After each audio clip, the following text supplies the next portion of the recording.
6:37 this morning, we're learning more about the reopening process for our parks and rec services across North Alabama.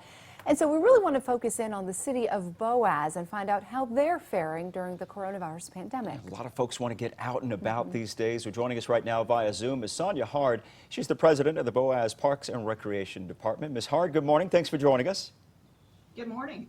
Talk to us quickly about the reopening process. What will that look like for the park? Safety. We just want to encourage distancing, sanitizing. For sure, if anybody is sick or anything like that, please just stay at home.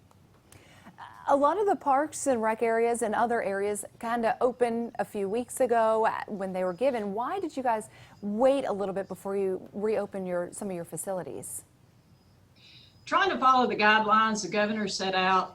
We began our practices as far as our leagues go this past Monday, but we just want to step in slowly, and the 15th we will open wide open with all of our facilities here at the park.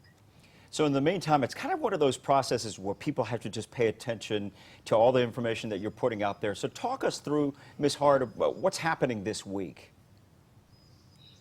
This week, like I said, just practices, which is low participant as far as you don't have everybody coming out to the practices like you do the games, as far as the grandparents and aunts, uncles, cousins, and all that. So taking a slow process with that, making sure we have things marked off, signage up, and just verbalizing and communicating with people. I know the summer months are here, and that means a lot of people are going to be looking to take a dip in the pool. Oh, yeah. We understand you guys are going to keep your pools at 50% capacity. Is that correct? Yes, we're going to try to do 50% capacity with our pool. Old Mill Park, we will be opening it also, which has a splash pad and a playground, and we will monitor that for a 50% occupancy as well. What plans, do you have anything in place as far as making sure that it stays at 50%? How do you kind of regulate that? We will man that at the gate. All those facilities are gated off, so it will be easy to control, and we'll just do a count. If we hit the 50%, our plans are to give them an allotted amount of time to participate at that location, and then we will clear it out, clean through everything, and then reopen it and let the next group come in until we hit those numbers.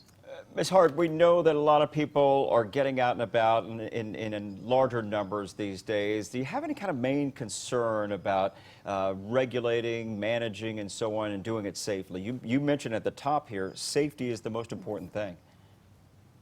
Safety is, and it goes back to each individual. We can verbalize, we can put out rules and regulations, but each person has to take that on their self to make sure they follow those guidelines. The last thing we want to do is for somebody to come back that's been in our facility and test positive, and us have to shut everything down and start from scratch again. Well, all our best to you, Sonja Hard. Really appreciate you folks out there in Boaz, the director of the Boaz Parks and Recreation Department. Thanks so much for joining us this morning. Thank you, Maria and Pat. Thank you so much, Ms. Hard. Time now is 6:41 on your Thursday morning.